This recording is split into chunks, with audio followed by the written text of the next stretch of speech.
Okay, we're live. Hello, everybody, and welcome to another awesome town hall with our campaign. My name is Solomon Rajput.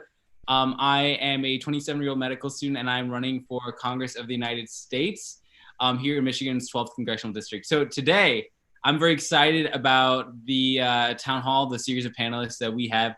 We are having a panel on youth activism and the importance of getting involved, of the youth getting involved, of young people getting involved with our political process, and the unbelievable amount of power and change they have and they can make when they get involved. So for all of our young viewers out there, today's for you. And we have an unbelievable panel of badass, amazing activists. We have Umaima Abbasi, Jackson Schulte, and Aaeshah Siddiqui. Siddiqui, I'm really excited to have them. I'm really excited to have them join. So what we'll be doing right now is I'll talk a little bit, and I'll talk a little bit about me, about our campaign, and then we'll have all of these panelists give a short little introduction about themselves and some of the work that they're involved in, and then we've got a bunch of awesome questions to have a great discussion with our panel today. So I can't wait, and so let's get started. I want to tell you guys a little bit about how I ended up getting involved as a young person in politics and how I ended up actually running for Congress, because I'm a medical student, right? I'm literally a student. Like I am taking a leave of absence to run for Congress of the United States. And so when I tell people that I'm running for Congress, everyone gets so confused. They're like, a medical student? What in the hell? Like, how is a medical student running for Congress? Like, are you sure? Is that allowed? Like, do your parents sign your permission slip? And I mean, I get it. Like, it's totally weird. It's not something you see every day, but I think I've got a halfway decent answer to how this whole thing came about. So when I was younger, I was really passionate about politics because I was taking a look at our massive status quo, and I was thinking, you know what, it'd be really cool to do something about these big issues. Maybe I'll get involved in politics to try to tackle some of these big problems we've got going on, you know, like the cost of college, our broken healthcare system, the impending climate change catastrophe that we have. But the more I thought about it, the more I realized, oh, wait, actually, you can't count on the government to get anything done. Like, they will literally never do anything because they're just bought and sold by big corporations. And so it was like, well, there's no way heck I'm going to sign up to be a slave to big business. Like, I'm sorry, that's not me. I can't. I'm out. So I guess I'm going to have to do something else then. And ultimately, I ended up at medical school because it's a way to help people when they're going through a really tough time. And I was thinking, maybe we can change our healthcare system from the inside out. But now times are changing, which is really exciting. And we've got a brand new generation of leaders who are going out there and saying, we're not going to be beholden to corporate interests any longer. We're going to go out there and fight unapologetically for what people in this country need for us to get done. So it's people like Rashida Tlaib, Ilhan Omar, Bernie Sanders, AOC, and that really inspired me. And I was thinking, maybe if we get the right people in office, we actually can do something about these big issues for once. And so ultimately, I decided to run because the establishment has totally failed us. All they know how to do is to think small. But it's that same small thing that's gotten us into this mess in the first place. I think by now it's clear to everyone that we can't just keep putting band-aids on our broken systems and expecting things to change. We need to go out there and fight for the big, bold policies that are going to address our issues at a fundamental structural level. So we've begged and pleaded with our politicians for a long time to go out there and fight for these big changes, but they've ignored us time and time again.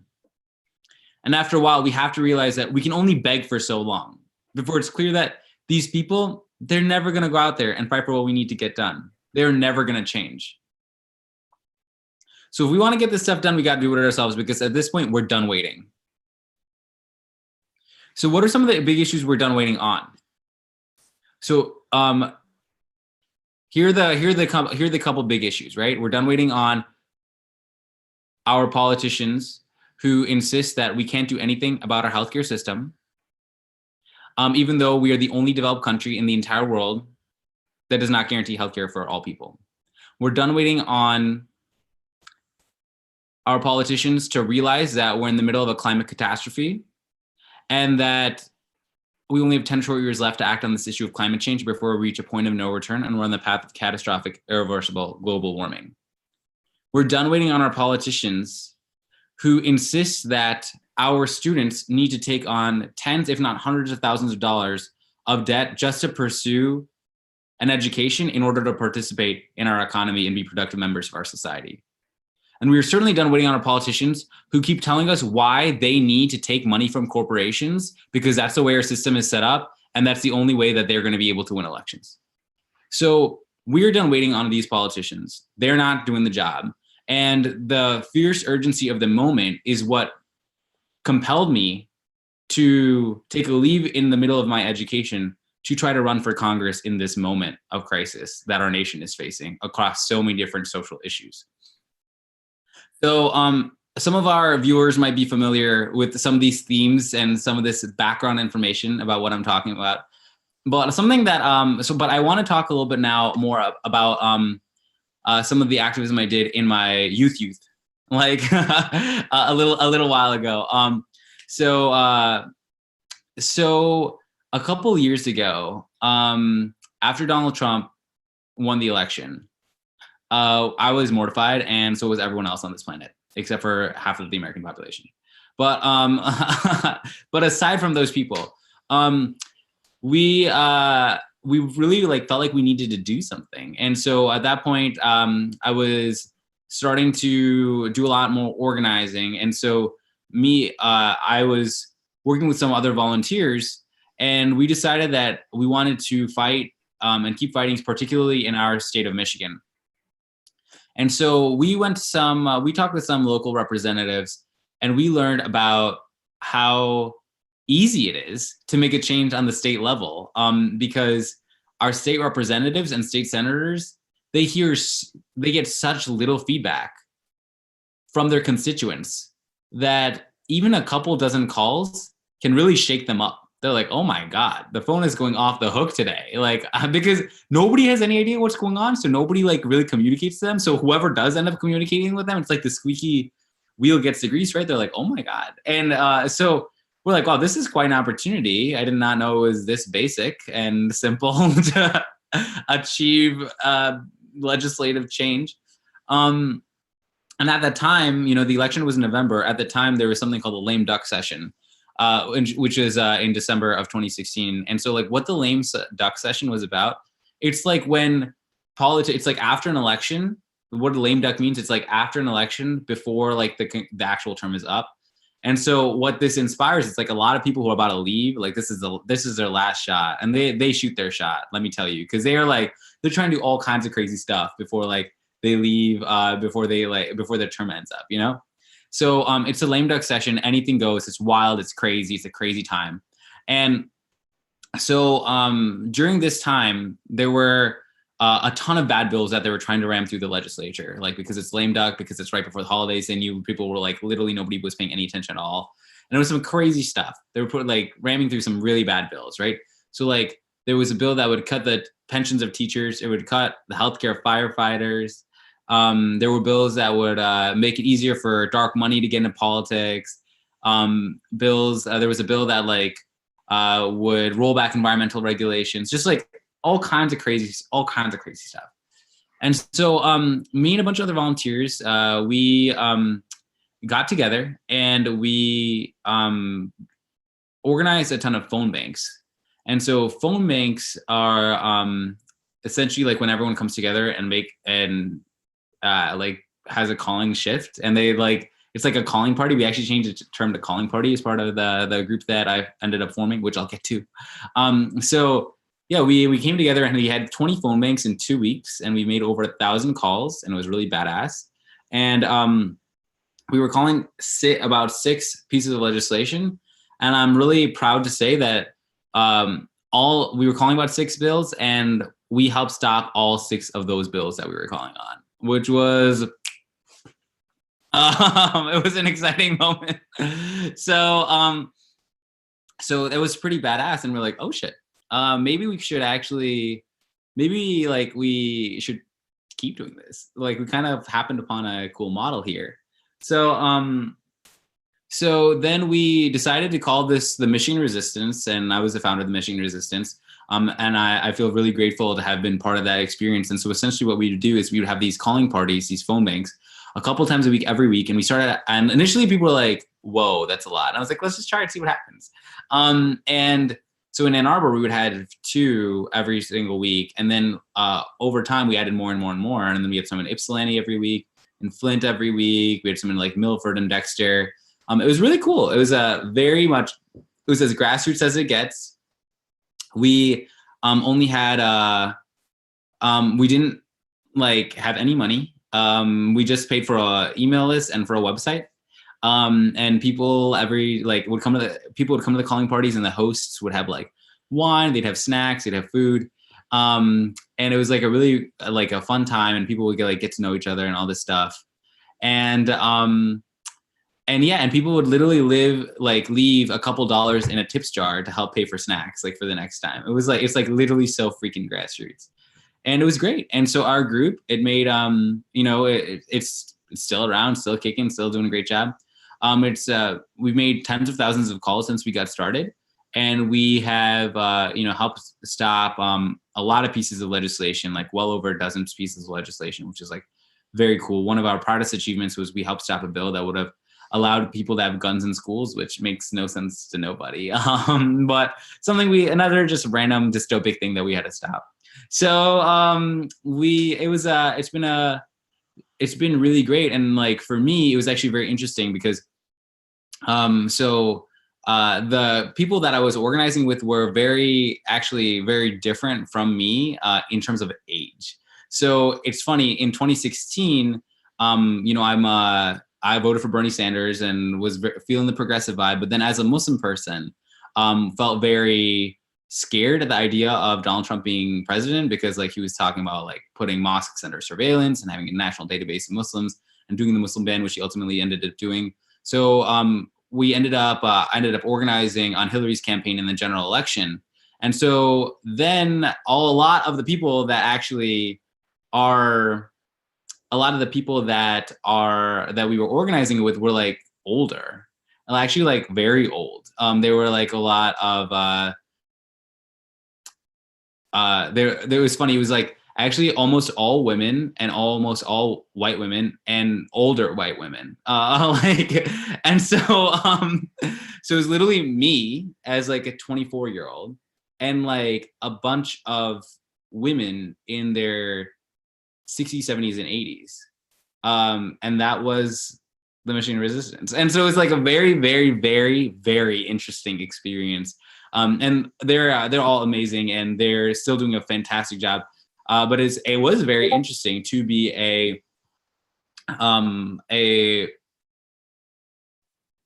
young, like, male person of color, who was like the founder and the leader of like this group of people who had much more life experience than me, who were much older than me, and try to like navigate and manage that. And it was a very, very interesting, very, very interesting experience. It was a really great learning experience. Learned a lot about like coordinating people, managing people, like navigating different dynamics, different personalities and everything. So, and you know, what's remarkable to me from that experience is that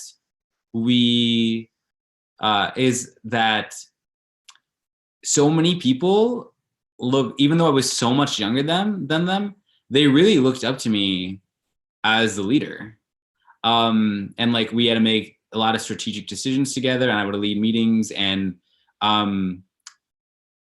my age really did not affect my ability to lead, because people, our leadership team really recognized how important it was to like how the knowledge of an organizer and like the skills that you learn, it doesn't really matter what age you are. You know what I mean? So it was really, really cool. And I would strongly encourage anyone who is considering getting into organizing to not let your age be something that prohibits you or hinders you from getting involved. Because like, honestly, so many organizers with so many young people, and like, we don't really care how old they are, you know? And like, especially on my campaign is exclusively run by young people. It's really awesome. It's really badass. I'm the second oldest person on the entire campaign. You know what I mean? Like somebody who's running our Twitter was like 15 years old. Somebody who's like Our political director is 19 years old, and she's like the architect of all of our policies. So like, and when I'm working with everyone, like when I'm working with my team, I literally don't care how old people are. Like some of our most competent people are like in their mid-teen years, you know, and like, so if you're interested and you want to get involved, I think that that's something that I would strongly recommend people getting involved with, regardless of how old you are, because some of the most badass people I know are like 15 years old, 16 years old, you know what I mean? So sweet. So on that note, you know, I want to have all of the panelists introduce themselves, just like they want to talk about themselves for, you know, about some of the work that they're doing for a couple minutes. That's great. And then we can just dive into some of the awesome questions that we got for the rest of the time, so you don't have to just keep hearing me talk. So why don't we start off with Aaeshah Siddiqui, if that's all right. All right. Hi, everybody. My name is Aaeshah. I'm 17 years old, and I am currently the state lead for Michigan Climate Strike, one of the state leads for Michigan Climate Strike. And that's kind of one of my main positions at the moment. But I'm also working with an organization called Youth Foreign Policy Magazine. And that organization basically just aims to spread awareness about like different foreign policy issues that youth normally don't hear about or get involved in, you know. And so I'm the co-outreach director for that. And I am also an intern at Islamic Networks Group Midwest. And that organization is basically just to spread awareness about the reality of Islam rather than what the media puts us or like perceive, or how the media perceives of us and how the media talks about Muslims. So it's actually to bring people together, and we host a lot of like interfaith seminars and stuff like that. So yeah, and I'm really excited to be here. Awesome. Thank you so much, Aaeshah. I'm really excited for you to be here too. And isn't it remarkable? I mean, like Aaeshah literally just listed off like a million things that she's doing. She's 17 years old. You know, just like everyone should think about that. It is badass. So I talk with Aaeshah like every week at this point in like various different capacities. Like she's like, like she's doing Michigan Climate Strike stuff. She was like, I was interviewing some people to be part of our fellowship internship program. All of a sudden Aaeshah appears. I'm like, Aaeshah, Aaeshah, what don't you do? That's my question. So very excited to have you be part of it. Next, let's go to Umaima Abbasi. So Umaima, tell us some of the awesome work that you're involved in. Yeah, absolutely. So hi, everyone. I hope everyone's staying safe and healthy. My name is Umaima Abbasi, and my pronouns are she, her, hers. So I recently just received my bachelor's in public health here at the University of Michigan. And ironically enough, my research also hones in on vaccine preventable diseases and how to center communities when issuing a vaccine. So most of the time it gets super political. I'm also a first generation immigrant coming from Karachi, Pakistan. And I'm currently on the track to obtaining my citizenship so I can finally vote after being in this country since 2014. So that's my little background, and I'm going to delve deeper into how I got into organizing and politics. So my story is a little unique in the sense that I was born in Pakistan, but my family and I immigrated into the United States when I was around the age of 4. And up until the age of 12, we kept moving back and forth from California and Arizona and within cities. And in that developmental phase in my life, I truly saw some of the hardships that my parents took on super gracefully, like dad working 60 plus hours and mom baking samosas for profit on the weekend. And this was all simply just to get by. So after witnessing that, they realized that this isn't exactly the American dream that they came here for. So eventually we moved back to Pakistan when I was around 13. And this was kind of before I even knew what public health was. I spent majority of my teenage years in Sindh, where I worked and witnessed the stark wealth and health inequity that existed between the top 1% and the bottom. So it wasn't until immigrating back here in 2014, experiencing the 2016 general elections, seeing corporations being put above people with Wall Street and Amazon scandals, and then really immersing myself into the literature that I really got into organizing. So through all the research that I continue to do, And then the communities that I work with unpacking the layers upon layers of miseducation of the United States. I always find the health and politics are the common denominators in all of this. So when Abdul El-Sayed began his campaign, it really urged me to get into grassroots work. And as a first timer, always in a room full of folks older than me, I never felt less than, and my comments were always taken into consideration. And, that really showed me how much the Abdul for Michigan campaign valued youth voice. And I pursued GOTV organizing through that campaign because knocking on doors, making phone calls, but especially getting folks to the polls really shows you how much voter suppression is prevalent here in the United States. So after being the canvas leader for my first gubernatorial election cycle, I ended up collaborating with DSA, Sunrise Michigan, Move On, as well as People for Bernie on campaigns that center disenfranchised communities. So particularly Black, Muslim, Latinx communities here in Southeast Michigan, just to get out the vote, giving them the resources that they need to be advocates for themselves and establishing those relationships. And then recently, I also worked on the Sanders campaign, and similarly, my ultimate goal was just to make sure that the communities that have been pushed to the margins and disenfranchised by current administration's policies are willing and able to get to the polls. The best part about canvassing in a state that has same-day voter registration is really being able to organize around not only getting folks registered, but also to the polls if they need to. And I think that, in public health, we're taught about social determinants of health, like economic opportunities and housing and environmental racism. And all that really plays a role in the health outcomes that communities experience. So as much as folks will try and tell you that politics is not public health, the policy level and systemic level approach to mitigating negative health outcomes is essentially electing the right people in office. So I'm really passionate about making at-risk communities agents of change in their own lives when it comes to health disparities. And to me, that really, really means being resourceful as a GOTV organizer in getting out the vote.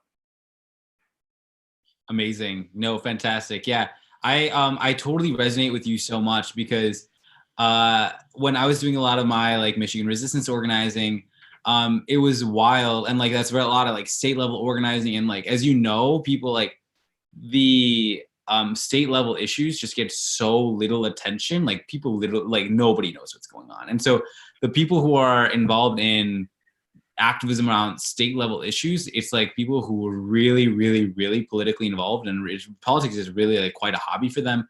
And often it's just I was just in rooms of a lot of just old white people. And I was it was people, it would be decades, many, many, many decades in between me and the next oldest person. I just stuck out like a sore thumb. Thankfully growing up in Ann Arbor and everything, it's a place of a amount of diversity and everything. And I don't feel that out of place in a lot of different situations and places and stuff. But yeah, I'm just all right, hey, here I am, I'm just doing me right now. So, but I completely agree. It's wild how even as a young person, even with decades and decades and decades of difference between me and other activists and organizers, my voice was still definitely heard and respected. And I think sometimes there were certain situations where it was not. And I feel that was the minority of situations. But it's the closer you get to the establishment is the more likely I think they are to dismiss you because of your age, which is why it's really great to be doing grassroots organizing and be organizing with organizations that respect and appreciate and welcome young people with energy and enthusiasm. And we were really inspired by what Sunrise and what March for Lives have done in particular, building these huge youth led grassroots movements. And I was thinking, and we were thought maybe we could do that with our campaign. And that's kind of been a huge part of why we've decided to have our campaign be so youth focused, which is awesome. So fantastic. And last but definitely not least, Jackson Schulte. Am I saying that right, Jackson? Yeah, you are. Awesome. Yeah. So right. Jackson, please, tell us a little bit about yourself and, about some of the organizing work that you've done and everything. That'd be great. All right. Well, hey guys, I'm Jackson Schulte. I work with March for Our Lives and Students Demand Action and Sunrise a lot. Yeah, I've been involved since Parkland in 2018 and just been going ever since. My main issue that I focus on is gun violence prevention.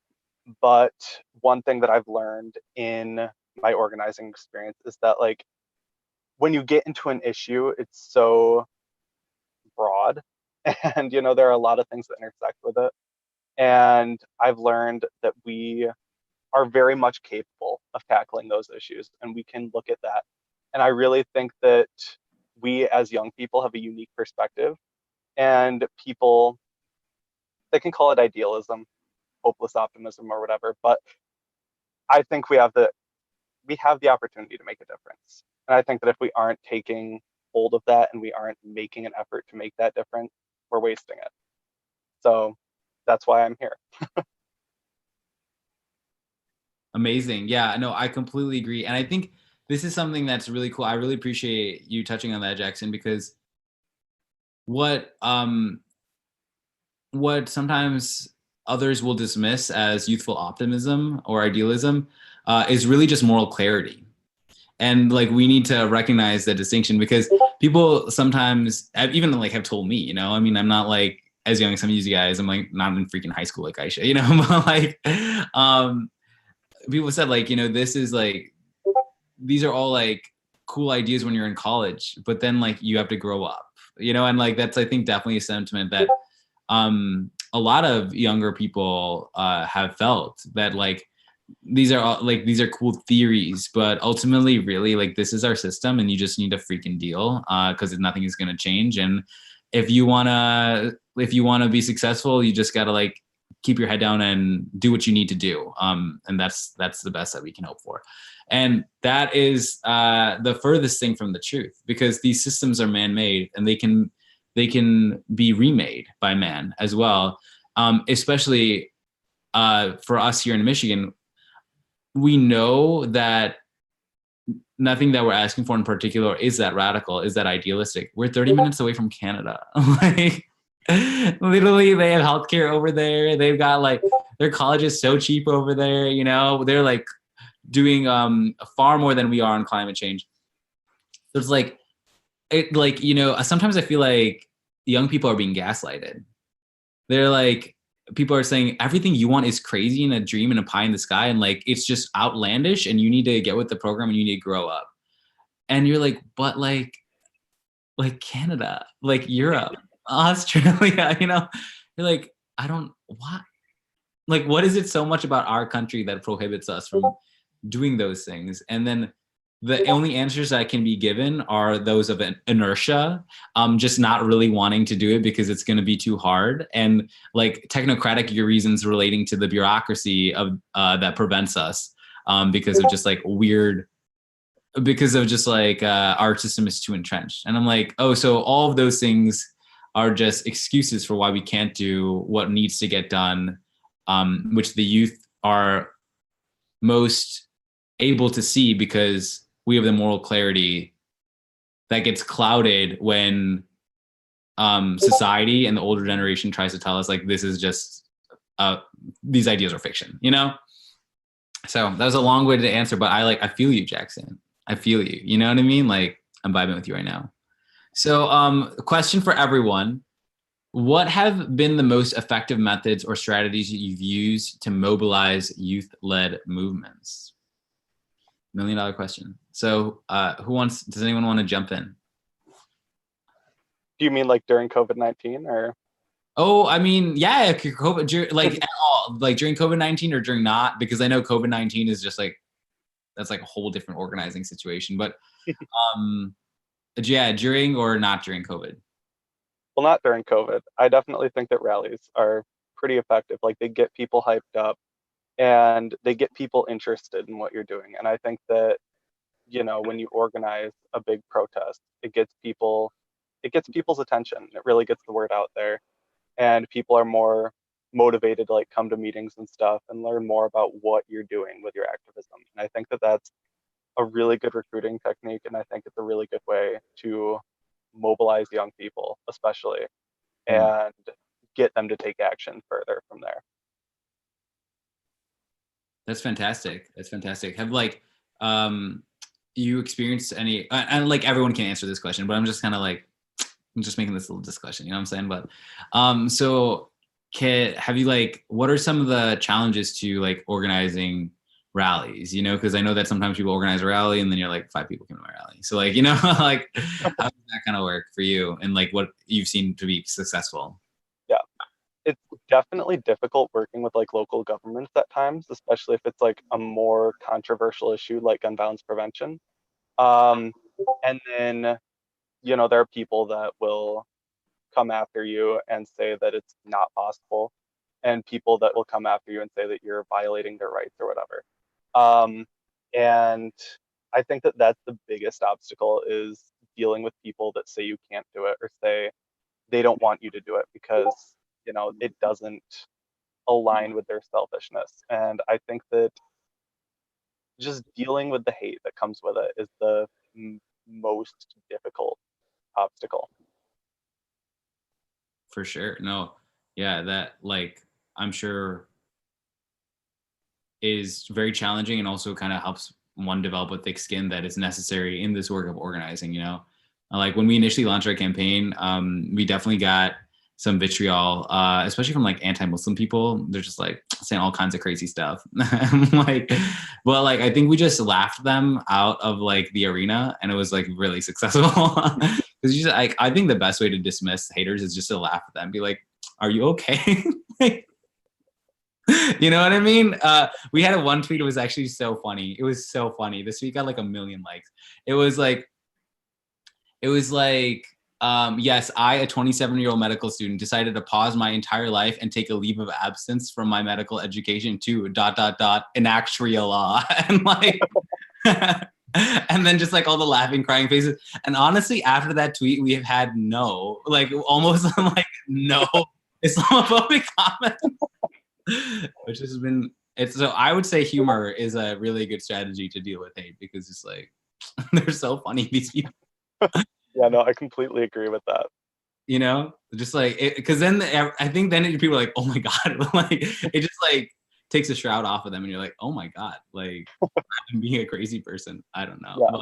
But anyway, yeah, so getting back to the original question, what have been the most effective methods or strategies you use to mobilize youth-led movements? Umaima, you want to take a stab at this one? Yeah, for sure. I also want to echo off of rallies. I think that that's definitely something that has been helpful, specifically in getting out the vote. But also shout out to like 5-person rallies, because that was like the first 2 years of my organizing career. It was really hard to get people in one place. So They're intimate. They're intimate. yeah, but no. So what's worked for me as a GOTV organizer is a lot of relationship building with the people that you want in your movement, but also with the communities that you're working with and getting out the vote. So what that looks like personally is when you're canvassing, developing a relationship with the person whose front porch you're at really goes a long way in them ultimately ending up either volunteering for your campaign or voting for the candidate that you're representing.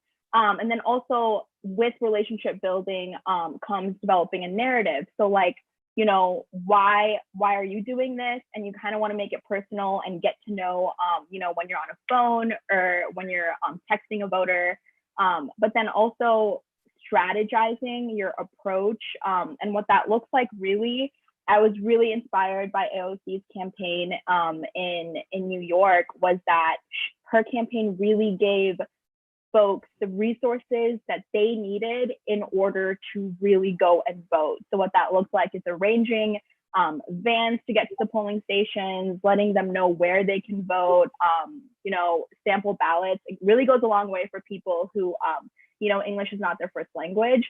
And then a lot of making what is important urgent. So like, we know that climate justice is super important, but there's a lot of people that don't recognize how urgent it is.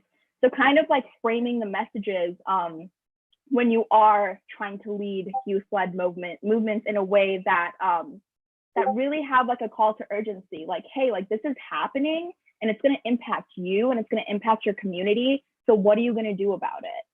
So yeah, that's a little bit of what I've done in the past. That's been really helpful. That's fantastic. Yeah, absolutely.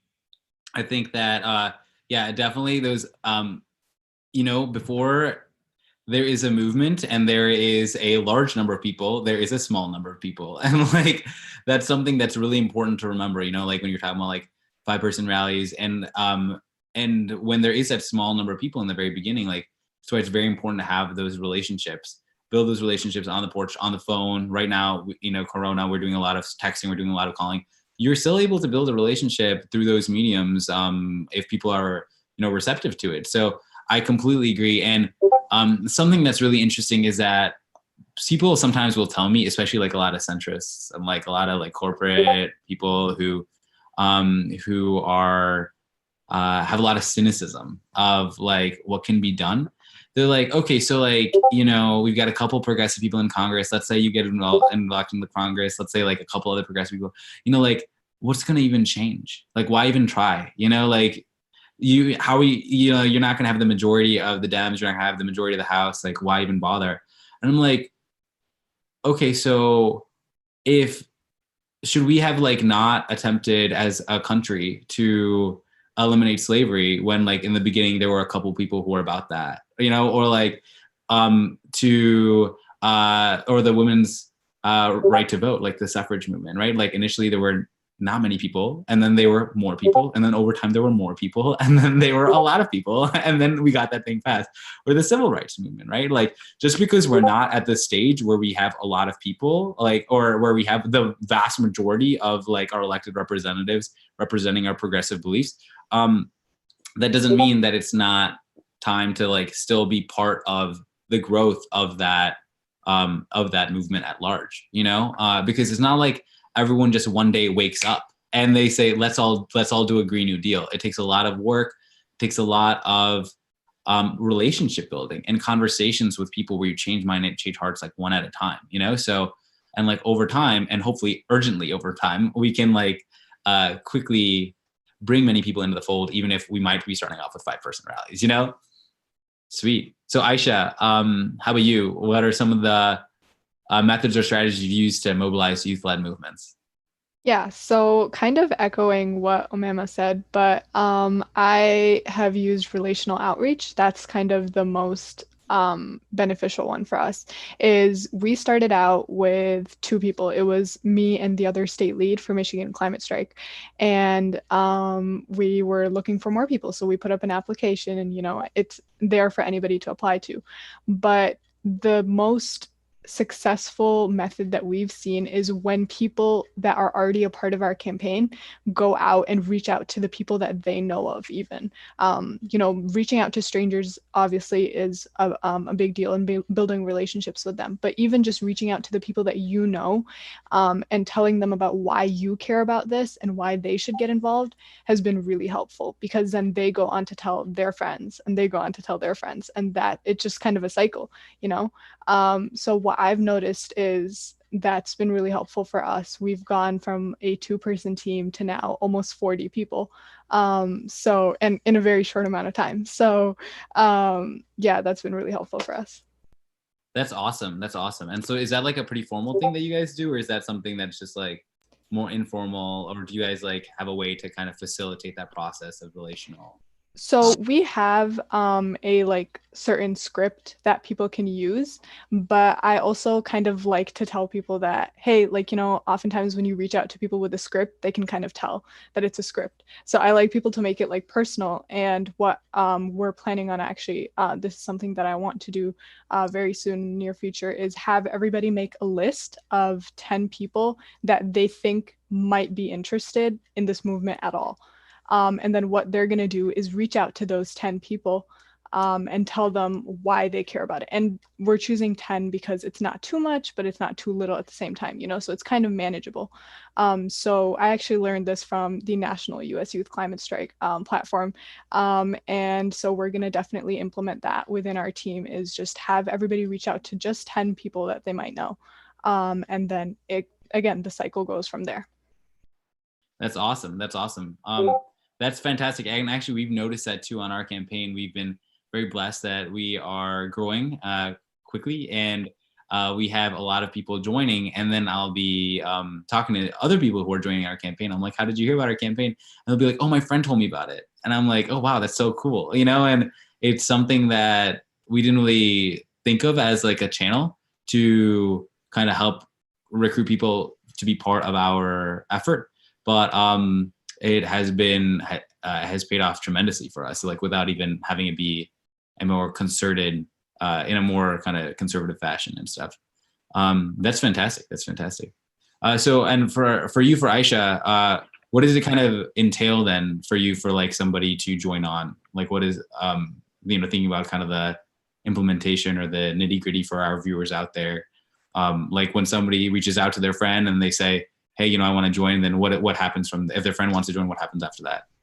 So we have applications up on our social media for anybody to join. And what we basically do is, as soon as somebody applies, I check those forms at least 3 times a day. There's like no question about it. But as soon as somebody applies, I will reach out to them, and I will schedule a meeting personally with them, because I believe it's also very important to make sure that you're present in kind of helping people as they come on, and that way I can build a relationship with the new people that are on our team. And that's very important to me. So what I personally like to do is I'll reach out to them, and then I'll schedule a meeting with them, and we'll talk about the first steps and what they're interested in, why they got involved, just getting to know them a little bit better, and then we move forward from there. That's awesome. And I think that really speaks to what Umaima was talking about, with like making sure that we invest in relationships. And that's something that our campaign has also been really focused on, because for everyone out there who's watching, I actually personally interview every single person that's interested in joining our campaign as an intern or fellow. So if you fill out our application on our website, solomonrajput.com, that is something that we can do too at some point pretty soon. So yeah, I completely agree. Relationship building is key. Sweet. So next question. Let's get to it here. It's in one of my tabs. So my question is directed to everybody. I wanted to know. Sorry, 1 second. Here we go. What do you think are the biggest challenges or obstacles in spurring youth civic engagement? So whoever wants to start, feel free. I'll go ahead and start. I think that personally, some of the challenges that I've faced in the last 2 years about spurring youth civic engagement is that instant gratification is not fulfilled. So like this work takes so much time, and there's so many hurdles and just nuances in the process that you aren't really told about until you're experiencing it or doing it. And even if someone else is trying to tell you that this is what's going to happen, you're like, nah, it's not going to happen. And then you actually partake in the work of, being engaged with the community and organizing. And it's tough because there's so many losses, and you lose a little bit of self-esteem along the process. But so that's a big challenge that we face, especially with the campaigns that I've worked on with Sunrise Michigan and DSA. And then also, unfortunately enough, like as you were saying, Solomon, a lot of youth are told that they just aren't enough. And literally this capitalist hellscape society that we live in, youth are made to feel that their actions won't foster change. So like there were so many folks, in the 2016 campaign for Bernie Sanders, there were so many youth working on that campaign. And that there were a lot of first timers as well. And, Bernie Sanders lost. And when you're like a 15-year-old, when you're a 16-year-old, you really internalize those losses, especially if you're a first timer doing this work. So myself included, some of these losses make you feel less than, and you start to forget the bigger picture until you eventually snap out of it. So this work is hard, and it's really challenging to get youth involved because of that instant gratification aspect. Personally, I feel like, you really got to think holistically when doing this work. Mm-hmm, mm-hmm. For sure. Yeah. And like, that's something that I certainly feel you on that front, and especially with Bernie like dropping out of the Michigan primary, and like a lot of our campaign, we spent a lot of campaign like resources, spending time and energy, and our our interns and our fellows, we had them all like, we were like, okay, for the next like little bit of time, we're all just like focusing on Bernie. And so when he lost, like, it was really sad, and like definitely threw people for a loop, and threw me for a loop for sure. And I think something that we've done to try to combat that is that, we make the process as fun as we can too, by like building relationships, building community, making sure everyone is like becoming friends with everyone else, and like trying to create the space and time for that. So something we'll do is that, we'll just, for some of our phone banking shifts, we'll just like end them early and play Cards Against Humanity, so like, and that's what we're doing right now in like some middle of our global pandemic. So I think it's really important that people appreciate and enjoy the process, and like they are doing it for the outcome, but they're also doing it because they like it and because it's fun, So I feel that, I do.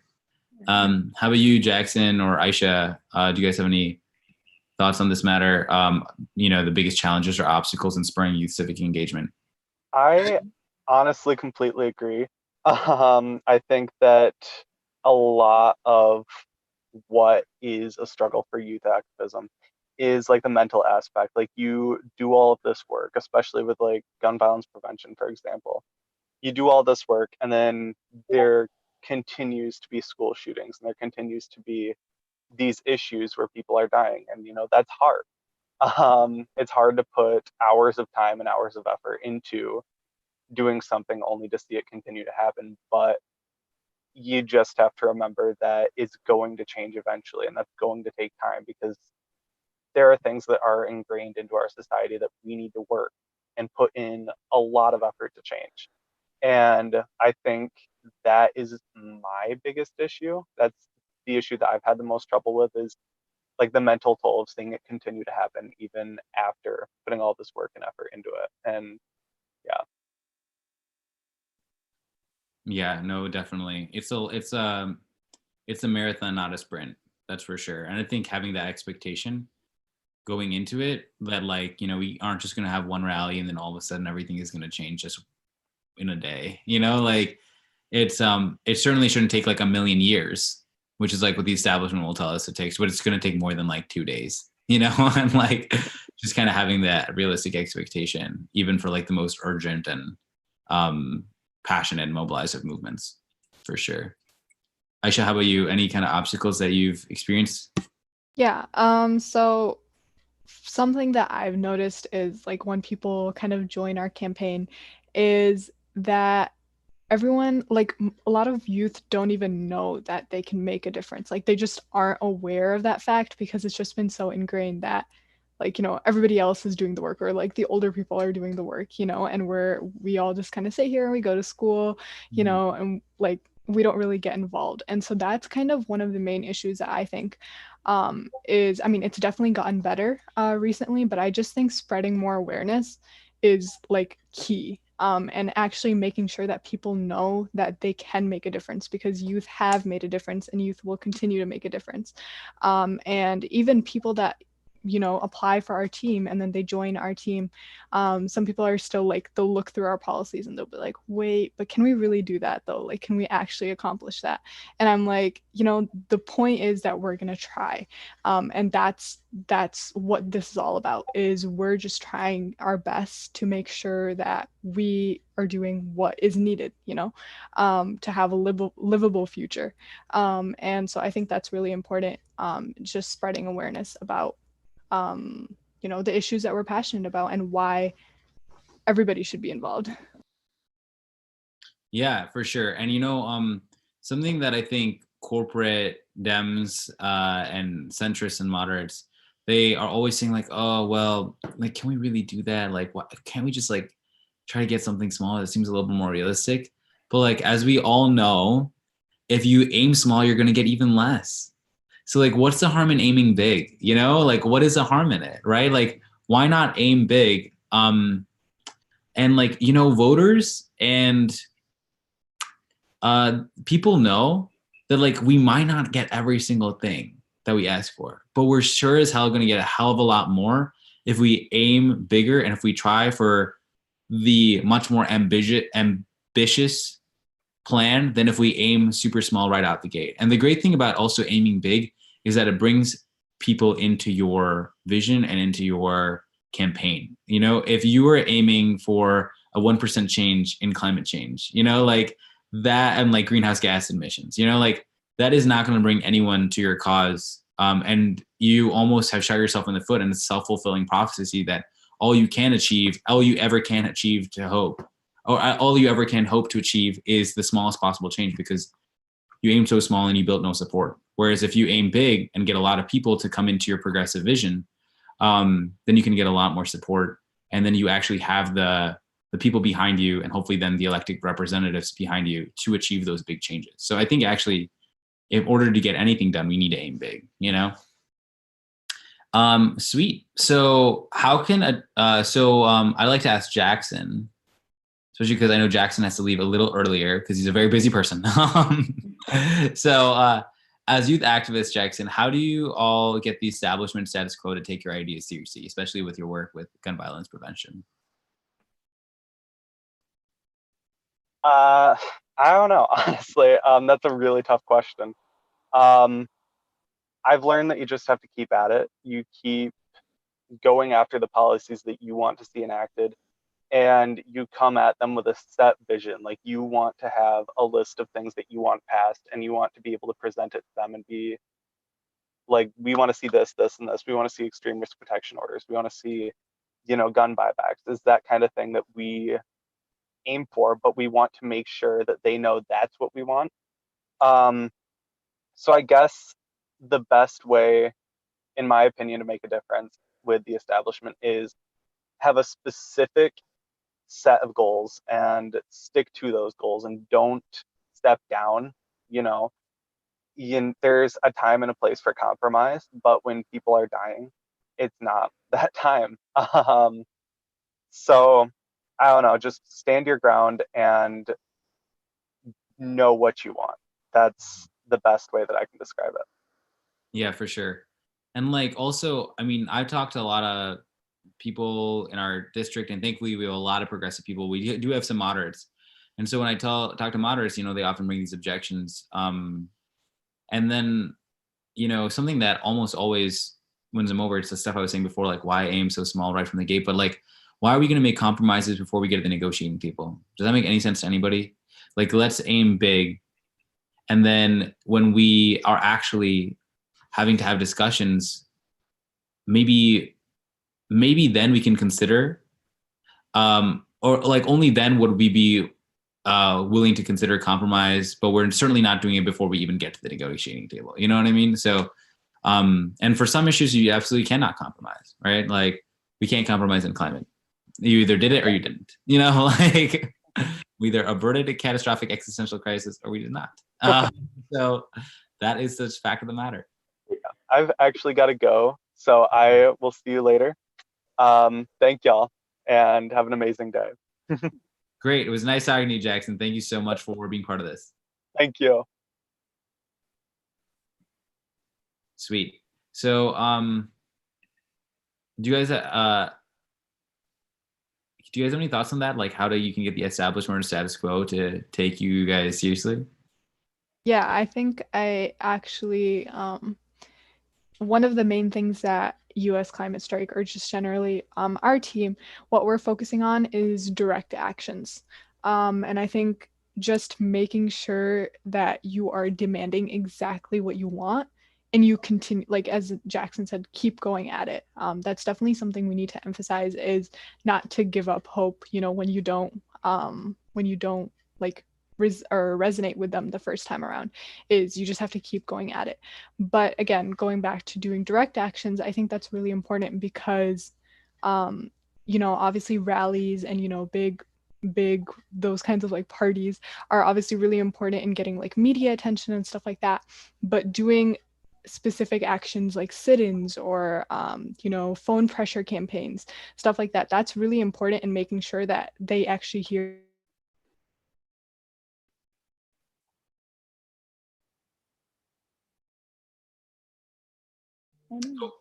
So Umaima and I are, I think, waiting for Aaeshah's connection to reboot. Yes. But Aaeshah, do you like? I'm sorry, Umaima, do you have any thoughts on that idea of like how to get, the establishment or the status quo, the adults in the room to take you seriously?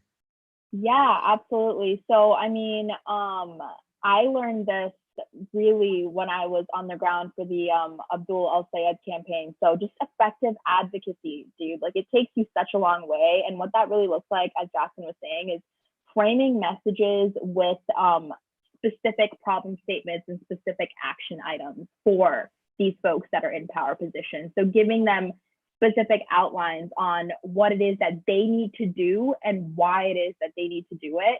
So, I always find myself on phone calls with these folks where I'm given like literally 2 minutes to tell them why the Line 5 pipeline is killing folks or why a divestment plan might benefit the masses. But when you're given 2 minutes to do this, you really want to make sure that you have all your points down. And sometimes that literally looks like brainstorming all your points and then practicing in front of a mirror and making sure, because these folks don't have time and they are going to try to tell you that what you're saying is not tangible enough for them.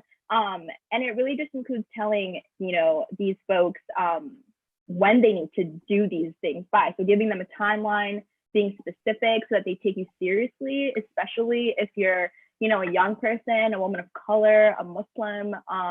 And too often we find ourselves advocating without including what it is that these establishments need to do. And then that's another reason as to why it's never done. So for me, it's really just been effective advocacy and specific framing around messages. A lot of the times that I'm on these phone calls, like people literally tell me, oh, like you can't even vote. So like, why do you care so much? And I'm like, are you kidding me? It's literally because I can't even vote. And that is why I care so much, because I can't get myself to the polls. So I'm gonna freaking make sure that I get like 50 people to the polls. Yeah. And I mean, it's tough. It's definitely tough, especially when they're just like corporations and white men telling you, what you can and cannot do. Absolutely. Yeah, no, it's I think the best way to be taken seriously is by being serious yourself, and like actually being like, look, this is what we need to get done. This is how we're going to do it. And like, where are you on this? And it's funny with Michigan Resistance, as like someone in my like early mid 20s, like starting this organization, having all of these people I was leading who were like many, many years older than me, working closely with the state legislators or state senators.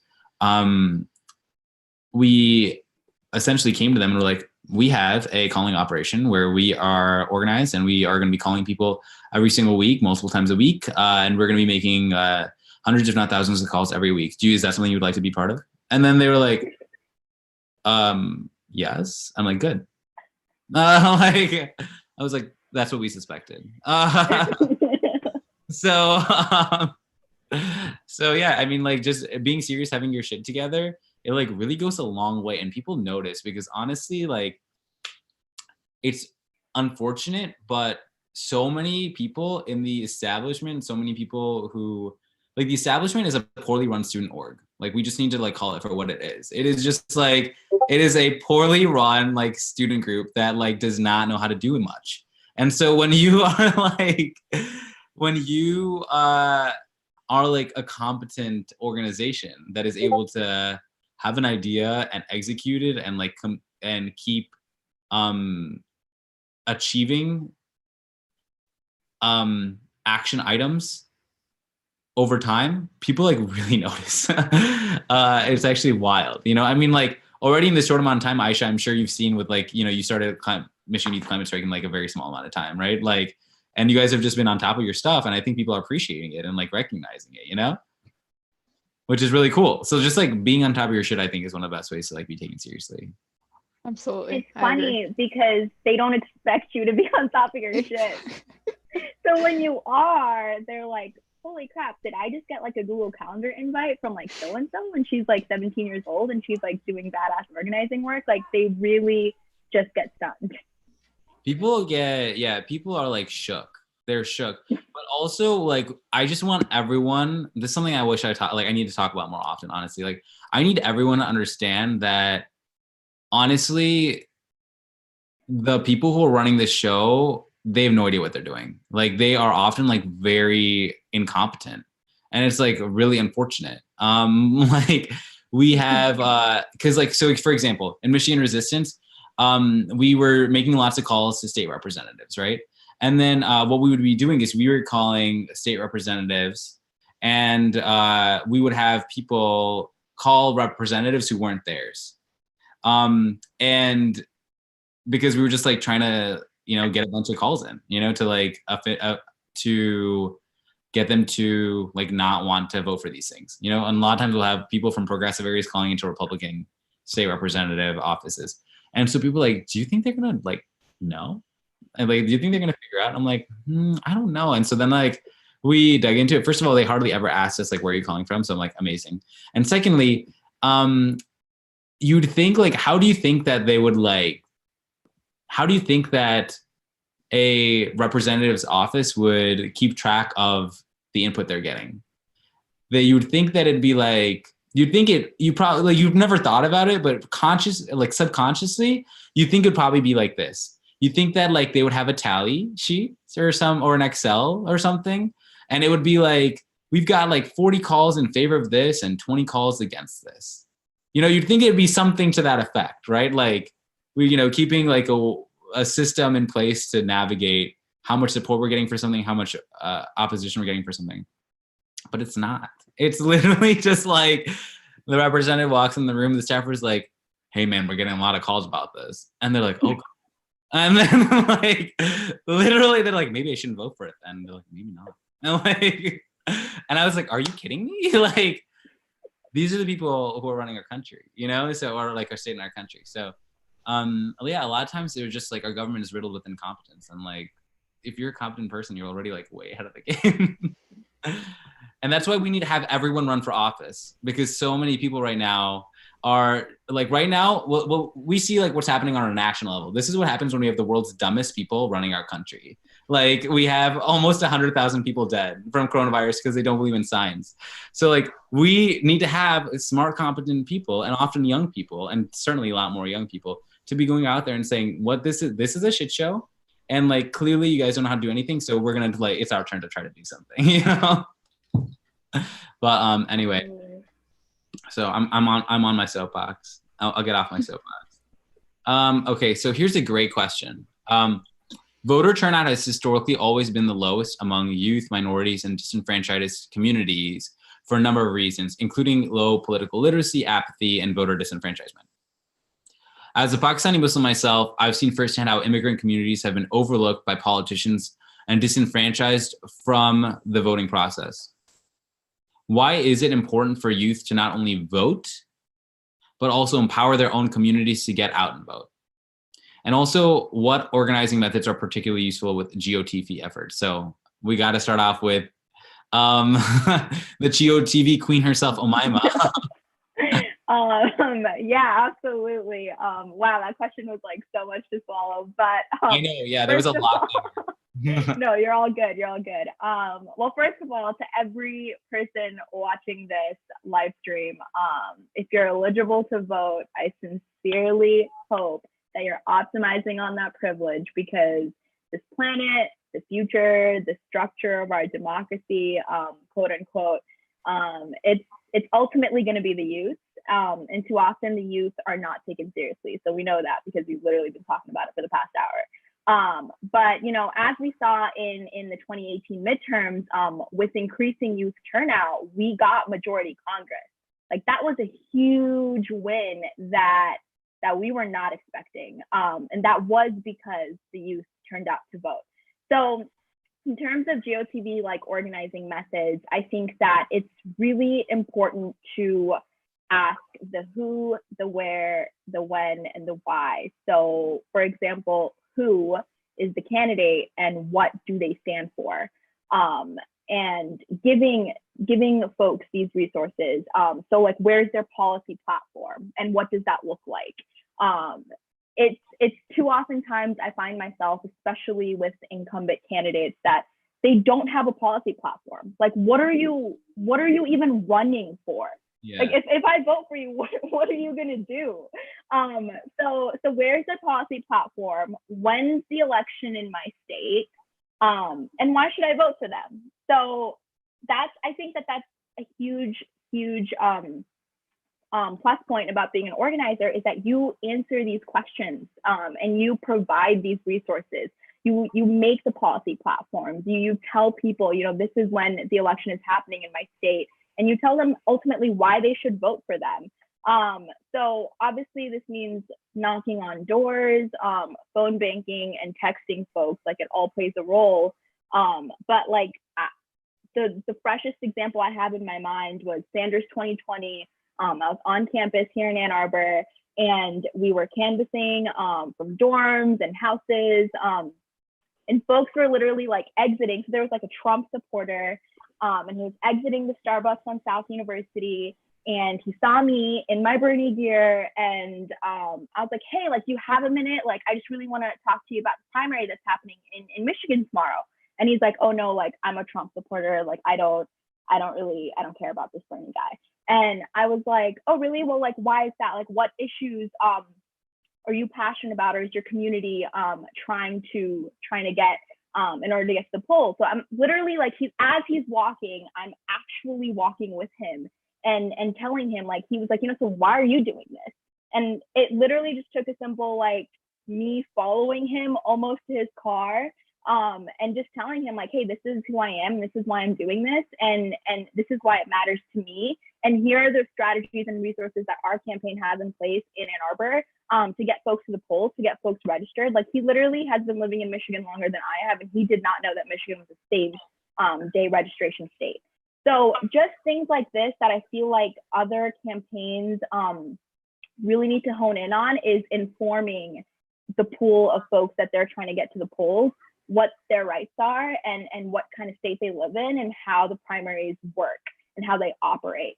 So when it comes to GOTV organizing, like, that's a big bulk of the work that we do, is just letting folks know. And that was like the big highlight from Sanders 2020, is that, I spoke to that Trump supporter, and he was a great man, and he ended up voting for Sanders in the primary the next day. And he sent me his sticker, his voting sticker, and even though Sanders dropped out a few weeks after that, and coronavirus shut everything down, like, that is one thing that I will take away, because I know I did my part, and this work is hard, but that was definitely a highlight. I absolutely love that. Yeah, and like, it goes to show, you, like, there's nobody that we should just like write off. You know what I mean? Because sometimes, like, you can really meet people where they're at, and they might be able to change a heart, change a mind right then, that day. So sweet. Aaeshah, do you have any thoughts on this? So, like, to recap, the question is, why is it important for youth to vote? Why is it important for youth to get their communities to vote? What are some organizing methods that are helpful for getting out the vote? Yeah, so I think Umaima basically covered this part like full in detail. Like, obviously she has it down. But what just to kind of give like a little bit of personal background is, in my community, what I've noticed is like nobody thinks, or like a lot of Muslim people don't think to vote, especially after Trump got elected. It was just kind of like, oh, like, that's it. I mean, we're done. There's really no point in voting anymore. And so that's why I think, like, and when I reach out to some people and I'm like, hey, are you planning on voting this year? And people are just like, oh, when is that even happening, or like, where, what. Right. And that's why, again, going back to what Mama was saying, is just making sure that everybody knows and is aware of what they can do and what their vote can do, because everybody's vote makes a difference, honestly. No matter how much people will tell you that, oh, it's just one vote and it's not going to make a difference, it will make a difference. It will make a very big difference.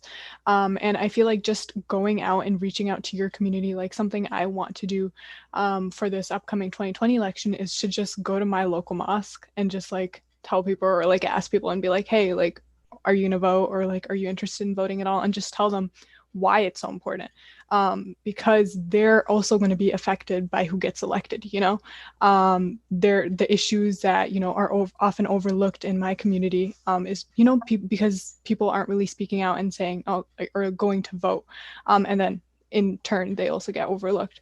So I think it's really important in making sure, just reaching out to people and being like, hey, this is really important and it's going to affect you, because 100% will affect you. And then I think that will convince a lot of people from what I've seen.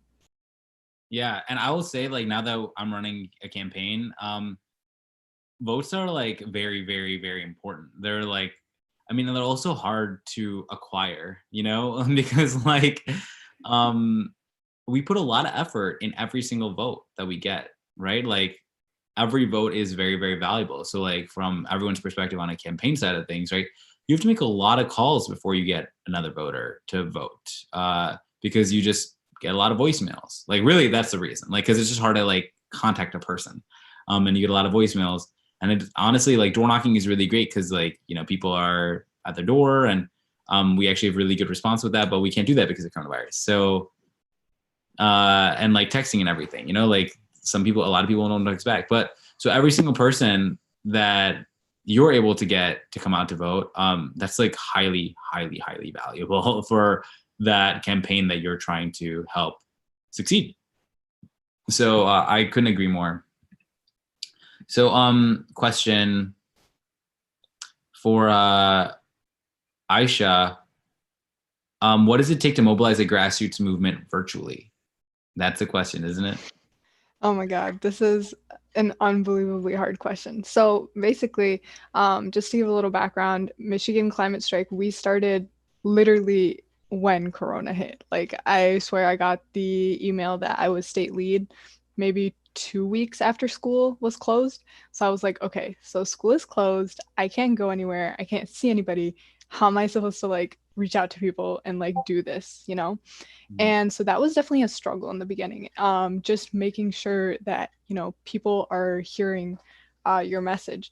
And so basically, I think it just goes back to reaching out to people, honestly, is reaching out to people and actually getting something done, even if it's online.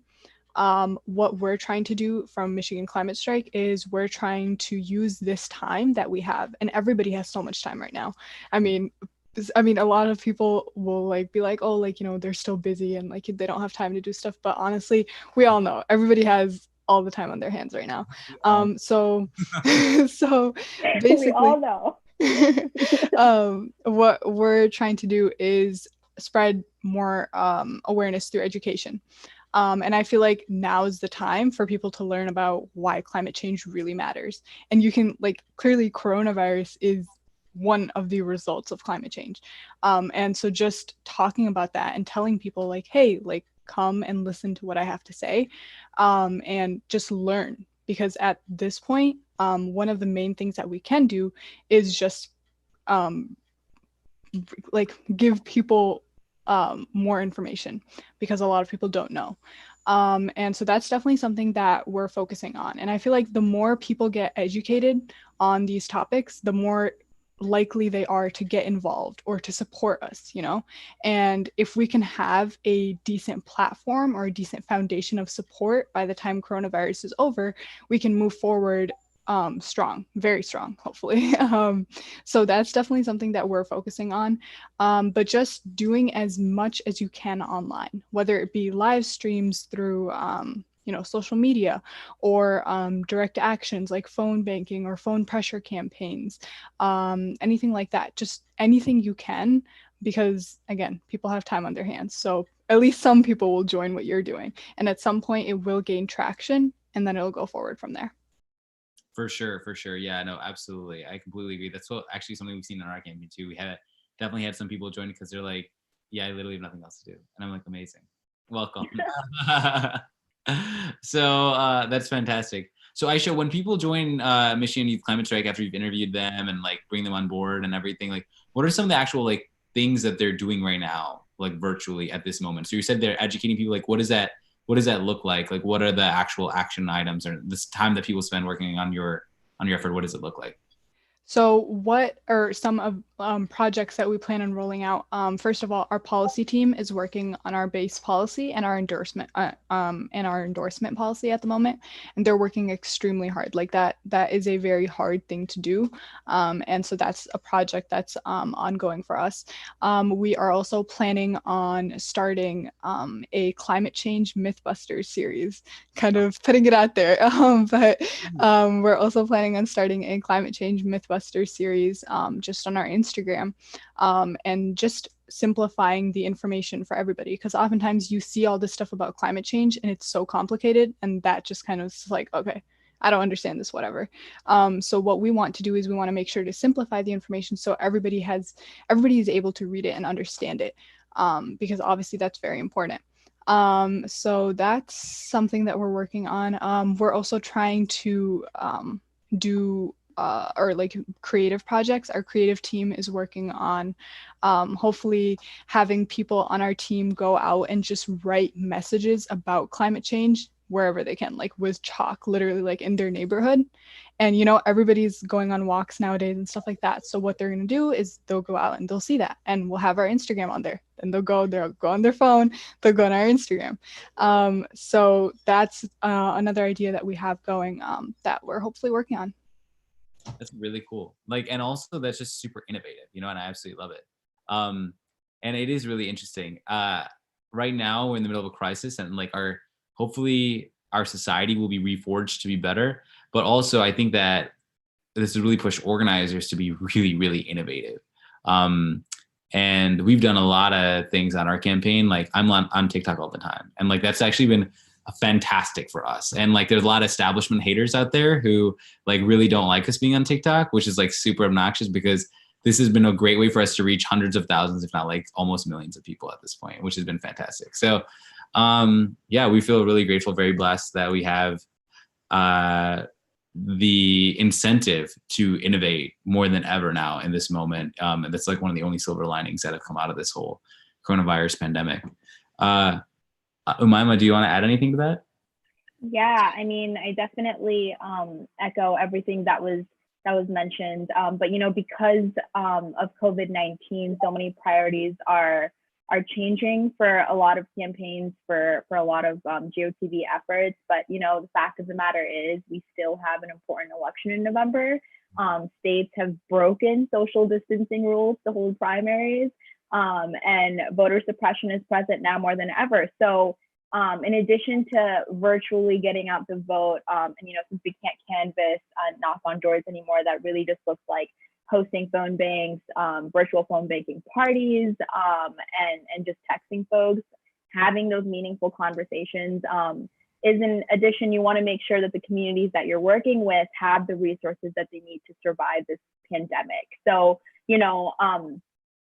what this looks like on top of getting out the vote and registering people is do these communities, specifically within Southeast Michigan, do they have masks? Do they have access to food? Do they know where their nearest testing center is?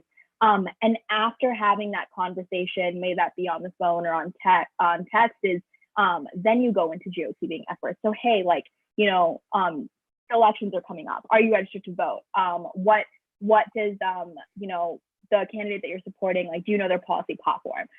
So on and so forth. So some days, like so far, it has been looking like, you got to go back to the drawing board. But I think that there's a huge lesson in this for all of us, like you had mentioned, in being super, super innovative. So I think right now, as a GOTV organizer, I'm really, really trying my best to have these conversations on the phone, once they do answer eventually, to be super empathetic with these folks and know that, these are people that have been pushed to the margins for such a long time. And right now, COVID-19 is impacting them in a far more disproportionate way.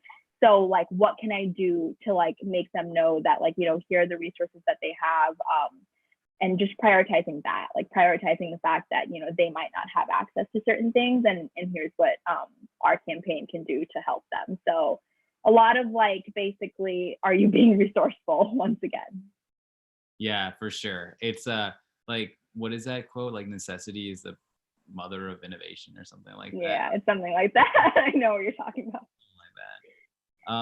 Yeah, no, I mean, I completely agree with that for sure. Let's see.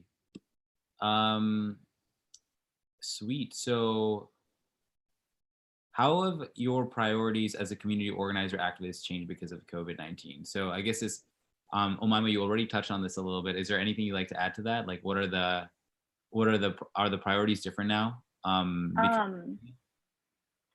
No, yeah, absolutely. So I think that our priorities are still the same, apart from the fact that we're trying to maneuver life around this global pandemic, and every day you're reading something new and it's super overwhelming.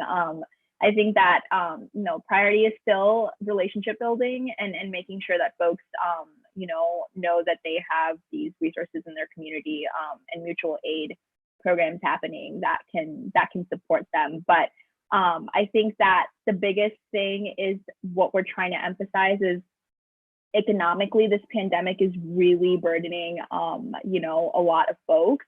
But is the campaign that we're working on, is it acknowledging the power of small donations? Grassroots organizing goes a long way. And when it came to the Sanders campaign, when it came to the Abdul campaign, small donations are really what made it.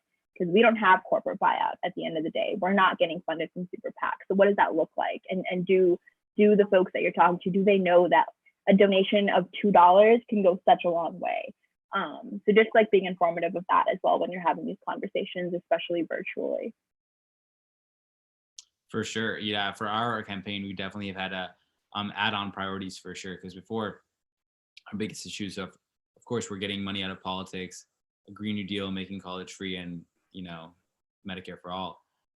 But because of Corona, we've really been championing housing issues, in particular with the work we've done with the Rent Strike 2020, which is calling the cancellation of all rent, mortgage, and utility payments. So I think that any message right now, it needs to talk about its priorities, but also acknowledge the fact that we are in the middle of a global pandemic and recognize that people have had a whole new host of needs emerge very quickly overnight. And right now those needs are taking priority in people's lives because of their urgency and that how pressing they are, and also just tying those needs back to what we're trying to achieve for our progressive agenda. So right now, of course, Medicare for all, it's it could not be more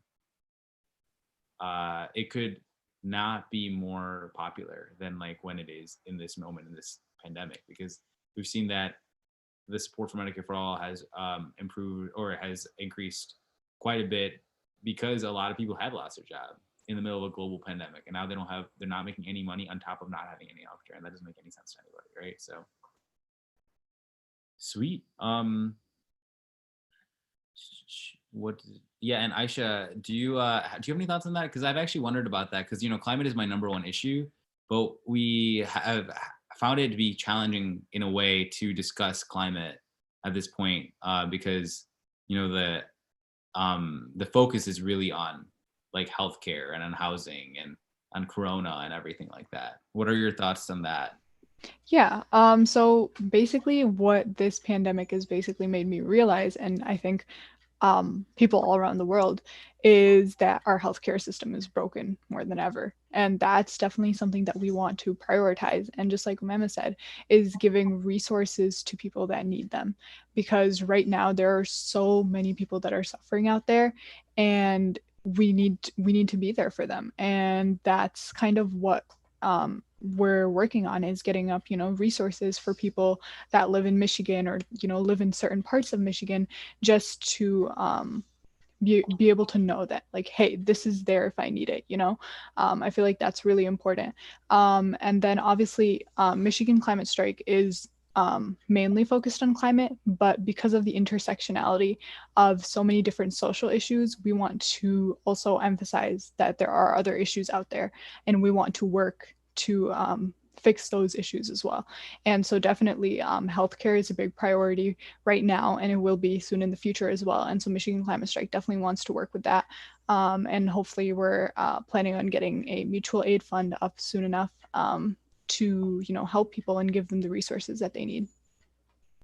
Yeah, absolutely. And it's been really great because hearing about climate strike and the strategy you guys are taking, it's, I think, pretty similar to the strategy we're taking, which is like, we need to help people in this moment, and then also think about how this, like the intersectionality of all of these different issues. Like, so if people are struggling, we've created a huge list of resources that can help people in our area. And also, like, there's a list of a lot of national resources too. So if you go to solomonrajput.com/coronavirus, we have a huge list of resources that can help you, that we are going to be constantly updating. And also when it comes to climate and everything, right? It's interesting how so many people have come to me and they're like, we are at a moment where we can reforge our society. And right now, like, as we've seen, the fossil fuel industry has overnight become an unprofitable industry, like during the middle of the pandemic, right? Like, they're literally having to pay people to buy barrels. I mean, like, it's wild. And of course, renewable energy has been able to maintain has been still like a financially successful industry because it's less affected by our pandemic. So that has been that I think is telling people, like, people have said, okay, look at how clean our air is right now in so many cities. Look at how low our emissions are now, or how, I mean, it still needs a long way to go, but how much it's been reduced in the pandemic. How can we keep this up and, like, not return back to a dirty society that's killing our people, killing our planet, but have this be like the start of a very big transition that was necessary for our society. Yeah, for sure. So what does it take to, let's see, where are we at with time? Why is youth activism more important now than ever in the midst of a crisis? So this is up for both of you guys. Yeah, so I'll go ahead and start. I'll keep this brief.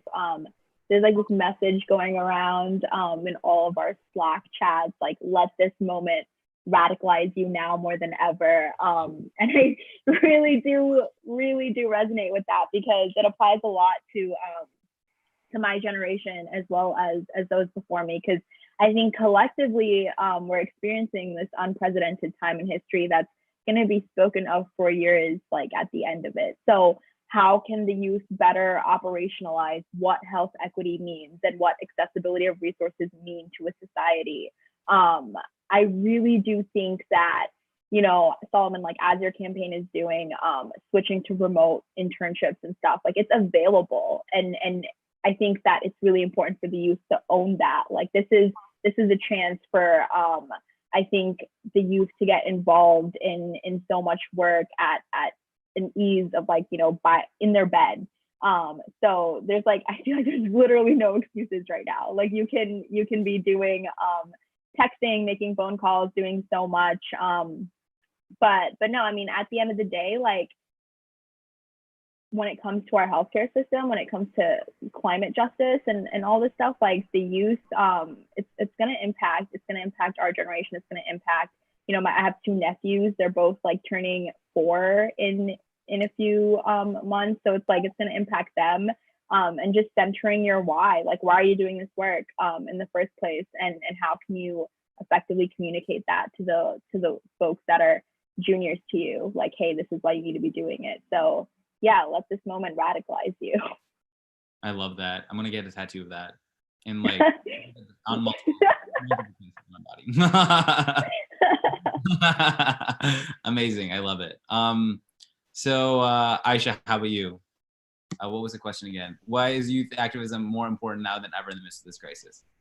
Yeah, so I think um if anything if anything comes out of this whole crisis is people learning that these issues are so important and so urgent that like we need to take action now. You know what I mean? I think that's what the youth are learning more than ever.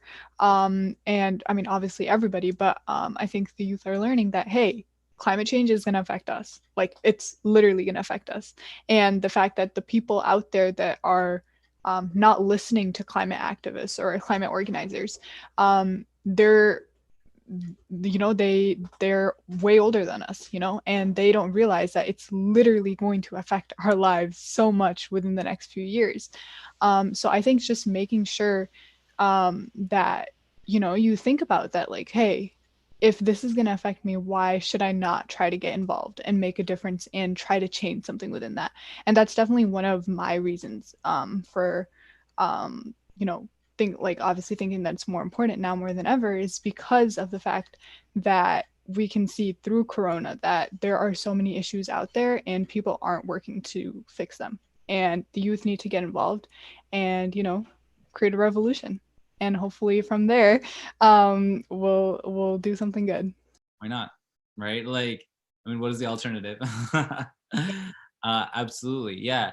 I mean, how could you not be disenchanted by our capitalistic system that prioritizes greed above all else and worships idol of money? Like in the middle of this pandemic, right? Like, we don't need that. We don't need that, right? So it's just becoming increasingly apparent that like this is like an emperor with no clothes situation on, right? Like this system, it's not working. It's like leaving so many people like completely financially crippled, sick, dying, without so many benefits that other citizens in other countries enjoy, like healthcare that is a human right, like the fact that Canada is giving all of their workers like $2,000 a month. And like in America, that's like the most radical idea. And it's like, it's happening 30 minutes away from here. Like, so we need a much more compassionate government that isn't trying to like have these austerity politics where it's just like saying, yeah, you guys can deal. Like, let's just all like tighten our belts a little bit and like, just grin and bear it because we're Americans and that's what we do, amazing.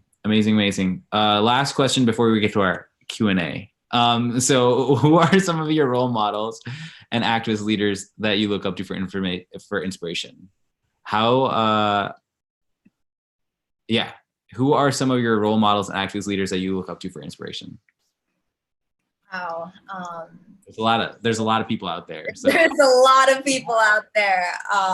But I mean, of course, for role models, mom and dad, you're watching this. My mom and dad are my biggest role models because, like I said, they left everything they knew and immigrated here when I was just a little baby. So, they fought hard, they fought gracefully, and then they moved back because the system sucks. So love mom and dad, shout out to them. And then also secondly, my muse, my mentor, and my cousin, Aaeshah. She really teaches me more and more about this work every single day. She's a campaign organizer, community organizer, and she was literally woke before woke was even a word. So really lucky to have her. Abdul El-Sayed, super principled dude. He continues to build and uplift even after his campaign ended. So that's huge. Our Palestinian American queen, Rashida Tlaib, love her.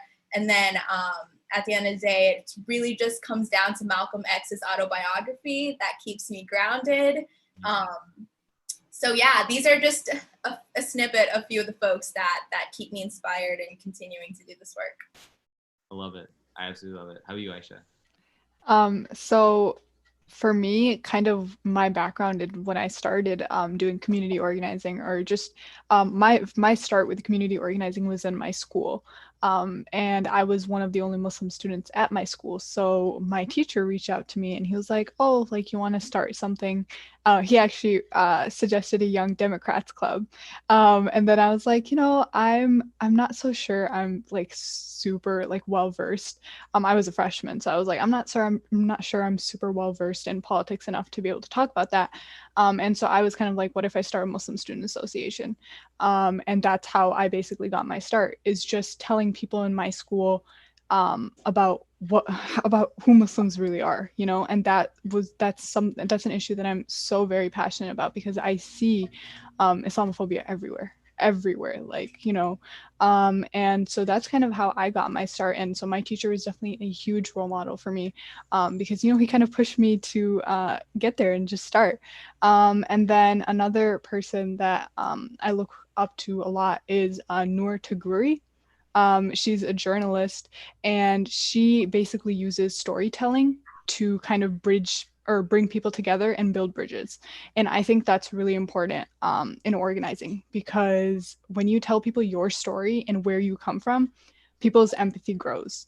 And that's how you can get people to listen to what you have to say, is be like, hey, like, this is my background, I've been affected by this is my story. And I feel like sharing stories is so important in just in any work, whether maybe organizing or any profession, anything like that. So she's definitely been a role model for me, and she's an amazing journalist. If you guys are ever interested, you can check out her Instagram. Like, but yeah, so those are two of my main role models. That's awesome. I would be remiss if I did not say that Greta Thunberg has been so inspirational to me. And I think to see how quickly one person has been able to galvanize the whole world through her sheer moral clarity and moral discipline around what is necessary. I really appreciate how she has said something to the effect of, if something like, if the system is so resistant to change, then maybe we should change the whole system itself. And I'm like, damn. Mm-hmm. Damn. So I completely agree with that. Like, and why is it so hard for us to do what the people want in the system? It doesn't make any sense, right? Like, this is supposed to be by the people for the people, but increasingly it just is by the corporations for the corporations, and whatever the will of big businesses is what goes. And I think that's not right. And I think that very quickly most Americans are agreeing that it's absolutely not right. Absolutely. Sweet. Beautiful. So let's go to some Q&A questions. So Luke Buzz from Instagram says, I'm very new to political involvement. Where should a baby progressive begin? What are your guys' thoughts on that? I can start. So first of all, if you're in high school or if you're in college, definitely reach out to Michigan Climate Strike. We would love to have you. At this point in time, we're definitely focusing on educating our team as well. So, if you're new to this, you're 100% welcome to join, and you're going to learn within the team. So everybody's learning from one another. That's definitely something that we're emphasizing. So we would love to have you. You can check out our Instagram at Michigan Climate, at MI Climate Strike. There we go. But yeah.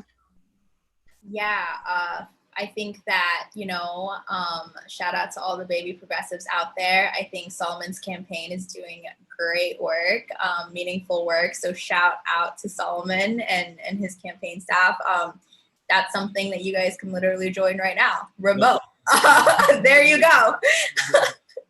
There is an internship, you're hired. No, I think that literally anything, just immerse yourself. There's so many things happening virtually, remote. People for Bernie, we're still trying to get Trump out of office, guys. Like, even though Bernie dropped out, like that's still a goal that we have. So the Sanders campaign is also taking on people virtually when it comes to phone banking events and stuff, and training them virtually as well. So Sunrise Michigan, DSA, like there's a door full of opportunities for baby progressives, and don't be afraid to start someplace big, because it's definitely meaningful work. Yeah, absolutely. And I swear I didn't tell Umaima to say that. Oh yeah, he did not. He did not, I promise. But you did take the words right out of my mouth. It just seems fitting. Thank you. Yeah, absolutely. Like, so most of the people on our campaign have never been involved in a campaign, and we literally don't care at all if people have any experience. Honestly, some of our strongest leaders, some of the people who are doing unbelievably important, just like really high level work, are people who've never been part of a campaign before, who've never had any experience at all, who are really new to activism, organizing campaigns. So we absolutely, I literally don't give a crap at all like how old people are. I don't. We have some middle schoolers on our campaign.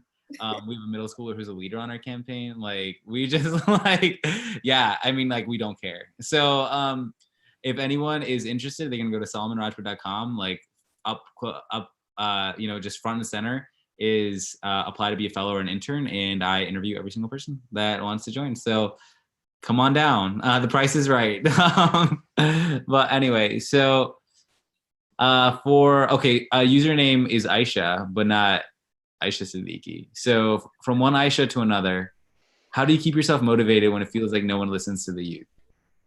I'm gonna ask Aaeshah because Aaeshah asked this one.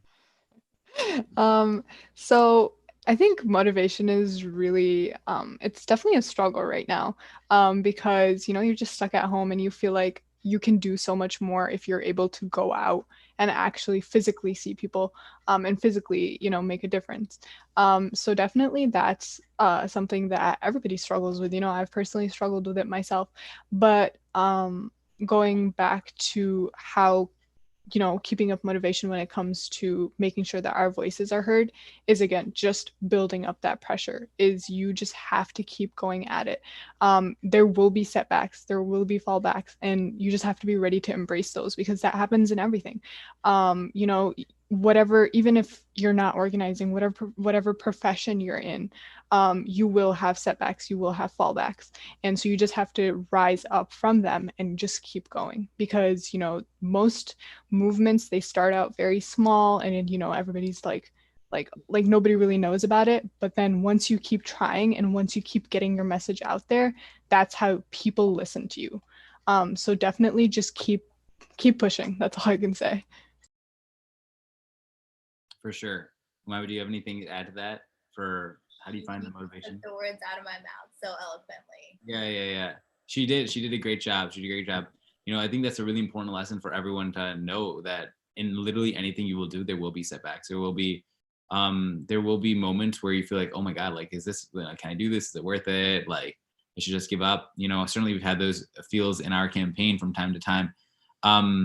But everything starts off small, and if you keep putting effort into it, it'll get bigger. And that's how it works, you know. And we've been able to see that in our campaign, you know, building our huge army of committed young people to talk to all the voters in this district, which has been our strategy. It's been really great, and I'm honestly so grateful. I feel so blessed, you know, especially like this month of Ramadan, right? Like, I feel very, very blessed and privileged to be part of this campaign that has been able to bring on so many people around. All of us fighting for progressive values and progressive vision and progressive policies. So yeah, I completely agree. And I think also having structure is helpful for motivation. So in our campaign, it's highly structured. So like, you know, we give you shifts and stuff. You just have to show up. People are like, where are you if they don't show up? So like, we'll supply a little bit of that motivation too. Claire asks, how do we encourage people who have lived their whole lives in this atmosphere of corruption and partisanship to get involved and not resort to cynicism?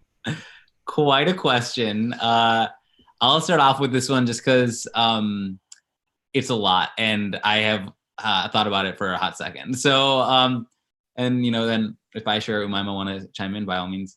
So, I think that the establishments and the corporate elite, their greatest achievement is the cynicism that they've been able to sow in the American public, and how they have been able to have us believe that everything that we're asking for can never happen.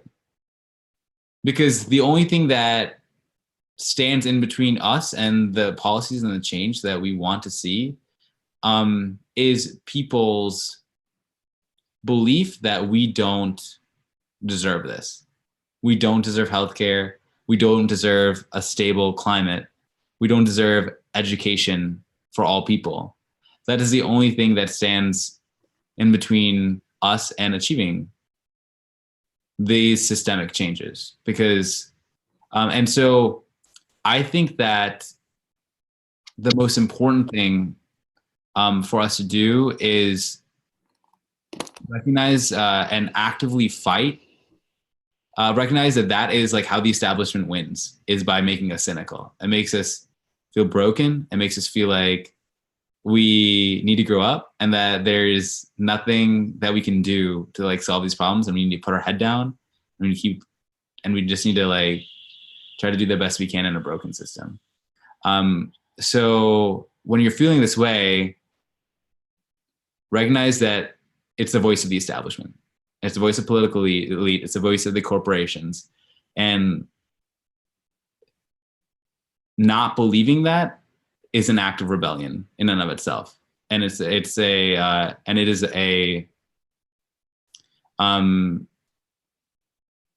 the start of something much greater. Just like to believe that more can get done. So that's a little bit, because like why I'm talking about this is because people love to ask me, how are you going to pay for it, for all these things? And like people love to ask that dumbass question. And I'm like, how do we pay for the wars? How do we pay for these tax breaks? How do we pay for like literally like the $1.5 trillion that we just gave to banks in like loans? You know, how do we pay for any of this? And then we will explain, well, we're going to pay for it using a wealth tax. We're going to pay for it using it by rolling back the corporate tax breaks. We're going to put a tax on speculation. We're going to have an estate tax. We're going to have all of these things. You know, we're going to make the wealthy pay their fair share. We're going to have a progressive tax system. And people are still not satisfied with that answer, even if it all makes financial sense. And then you realize that question of how are we going to pay for it, it's not a question of financial concern. It's really just an expression of cynicism and of disillusionment, and a way to dismiss ideas out of hand, because the people who are asking that question believe it is just never possible to achieve what we're trying to do, despite us being the richest country that has ever existed in the history of mankind. Because like we have all of this money, when are we ever going to have enough money in the eyes of the people who are cynical? When are we going to ever have enough money to be able to achieve any of this stuff? It seems like there's no amount of money that we can have. I mean, Jeff Bezos is literally about to be a trillionaire. There's like literally no amount of money that can exist to satisfy people's cynicism that this is out of reach. You know, so it's and I think when I hear people ask that question and where they're not satisfied with an answer, like despite the fact that we're the richest country and you know that we have thought through like how we're going to pay for all these things, and I can clearly articulate that. It's just like it's the establishment speaking through them, and it's really sad. It's really sad when you have people who are like making lower middle class people defending the fact that billionaires need to not pay more in taxes. It's like the establishment speaking through them, and it's really sad. And like it really saddens me. So I don't know what else to say about that, but I know that was put so perfectly. So I actually reached out and grabbed this book that I think everyone needs to get. So whoever is watching this, Democracy in America, what has gone wrong and what can we do about it? There's like that question, the first chapter answers it. But I think Solomon put it perfectly. I think that, you know, I don't know if you guys saw, but Jeff Bezos is going to be like a trillionaire, America's first trillionaire. And if that doesn't tell you like how the establishment is just working its messaging across, then I mean, I don't know what will. We have such a broken system. I think that progressive taxation is so doable. I think that folks get scared of it, especially folks in the medium to higher income brackets, because they think that so much of their money is going to get taken away. But in practice, not really. Especially when I was working on the Sanders campaign, that question got thrown out so much. Like, how are you going to afford universal health care? What does it mean to not have student debt? When you actually explain to these people like how progressive taxation works, they finally seem to understand. But no, you know, it's hard when you grow up around cynics. I mean, I have so many conversations with Debbie Downers all the time. It's just a matter of keeping your why intact and knowing, as we discussed at the beginning of this live stream, that these folks in power know nothing. They literally know nothing, and they have nothing on you. You show them that you can strategize, that you can operationalize what equity means, and they will like literally get on your feet. So just do the work, literally. I absolutely love that. Yeah, for sure. Aisha, do you have anything to add to that, or do you think that we kind of said all there is to say about this topic? Because honestly, you guys really covered it properly. Yeah, basically, that's just how we grew up, and there's like a certain mentality that you grow up with, and just I think just becoming more aware of what's actually going on and what's hurting so many people that's basically what's going to make a difference. Mm-hmm. So yeah, you guys covered it literally perfectly. Amazing. Thank you. Let's see. Looking at some of these other questions. That have made yeah, so what do you anticipate to do once quarantine ends, and how, in terms of your organizing? I can start with this one.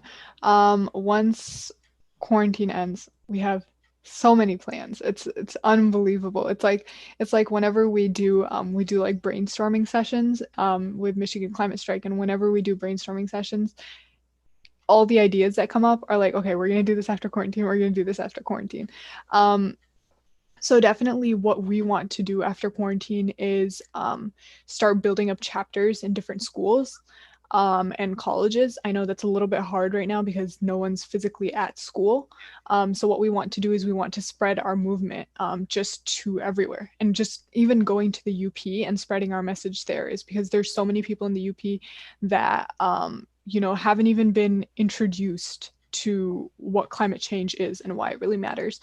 So what we want to do is we want to just spread our message as best as we can.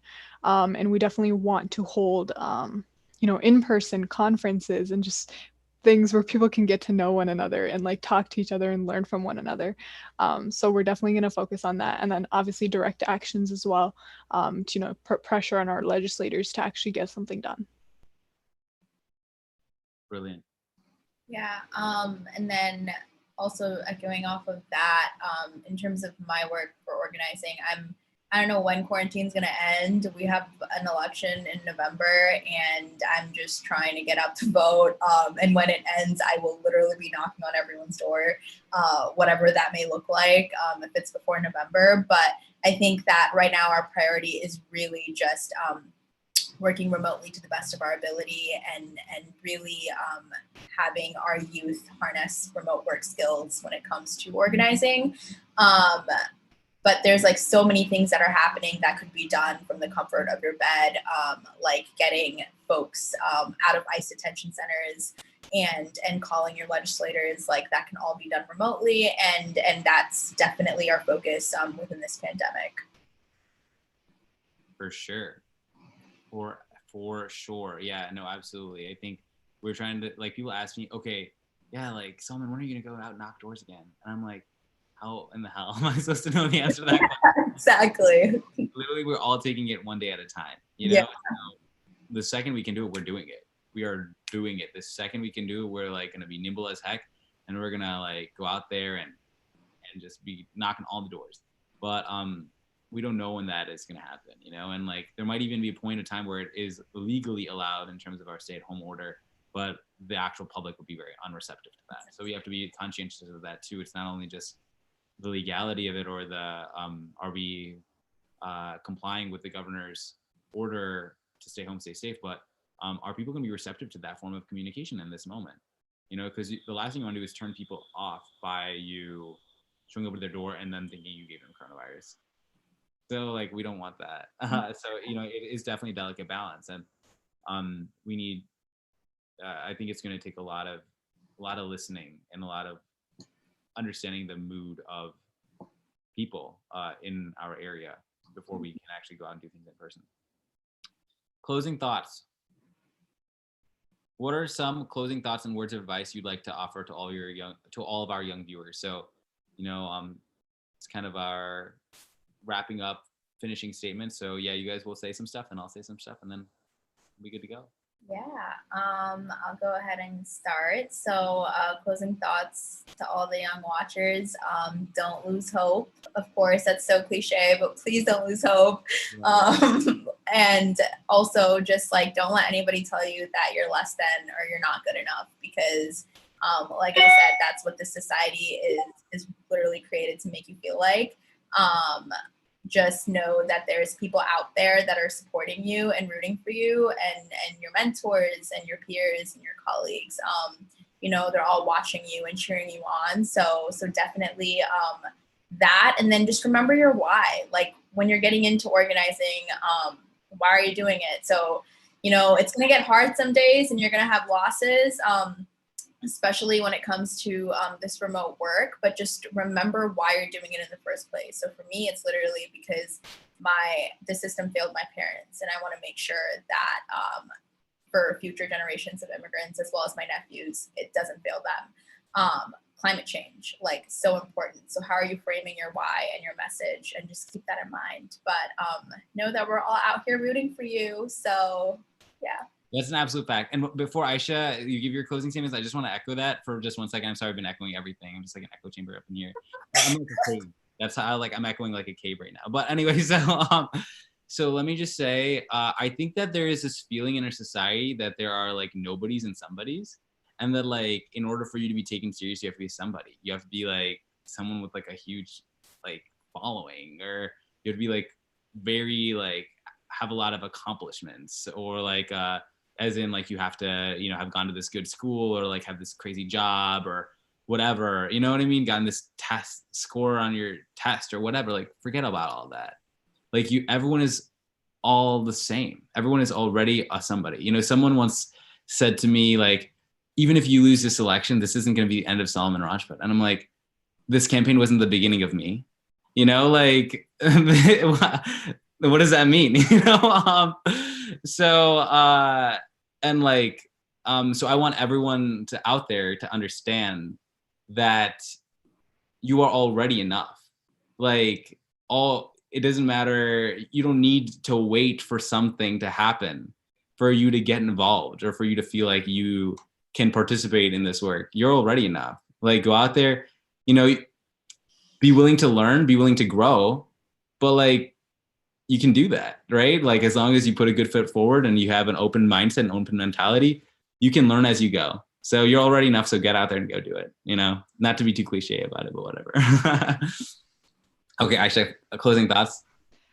Yeah, so I was literally just talking about this today because, you know, I am a senior in high school. So, you know, like it's so hammered in that, you know, the college you go to basically determines where or like what you're gonna do in the future. Yeah. And it's just it took me a long time to get there myself. Is, you know, you always hear like, oh, you know, go to a good college, like you'll be fine. But it took me a long time to get there myself and realize that, hey, your college life doesn't determine who you are. It's your work and your work ethic. And so what I want to tell everybody is just start getting involved within your community.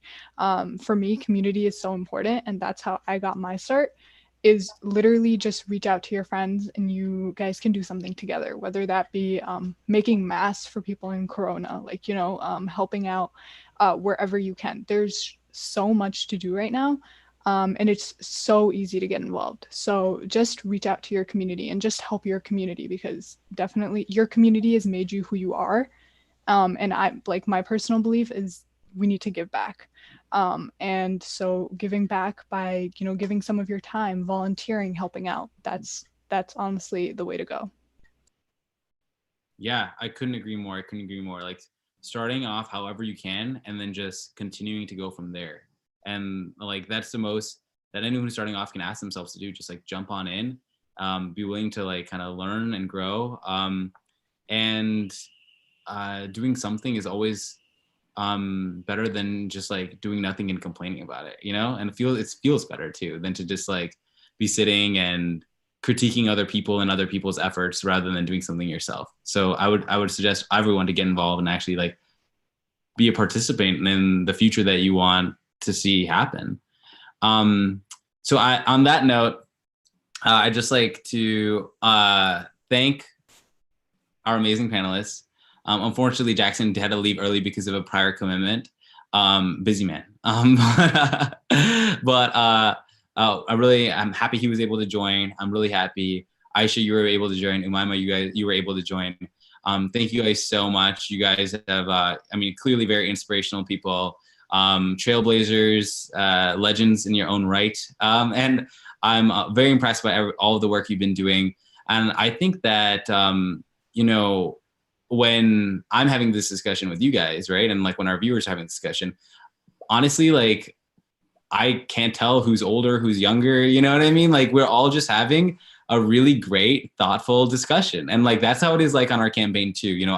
We literally don't care how old someone is. We like don't talk down to them or talk up to someone based off like their age or whatever. Because if people are able to just most people are able to hold their own and are able to have like very if you treat someone with respect and you treat someone as like another person who has is capable and has their own thoughts and opinions and you value those thoughts and opinions, then it like people are able to really exceed any like stereotype you might have had of them based off of like whatever age. So I would like to, for any of our older viewers, like definitely keep an open mind that, you can work with some really young people and it feels like you're working with some of the most experienced, competent people on this planet, because they're just like so badass. And like, that's been my experience on our campaign. We're working with people and we're all talking to each other very much like we're all peers of the same age almost, because we're all just like vibing and working together and there's no like weirdness. So I think our discussion today was really thoughtful, very fruitful. And I just highly appreciate everything that you guys have had to say. I've learned a lot. So thank you guys. And if any of our watchers are listening out there, we are running an unprecedented, highly insurgent campaign against the establishment. We're running up against an 85-year-old political dynasty that is corporate, centrist, doesn't support the Green New Deal, making college free, eliminating student debt, takes millions of dollars in corporate money from corporations. But we are have an unbelievably good chance of winning because we have so many people who are joining our progressive grassroots army of young people. And so if you want to be part of that, you don't need to have any experience. You can join at solomonrajput.com and you can apply at our internship program. And we were going to love to have you. And I'm going to be very excited to meet you and on our interview. So thank you guys so much. Thank you to our panelists. Thank you to our audience. And you guys can hang around if you want to, but we're about to end the live. And thanks everyone. And I'll see you guys later. Bye everyone. Thank you.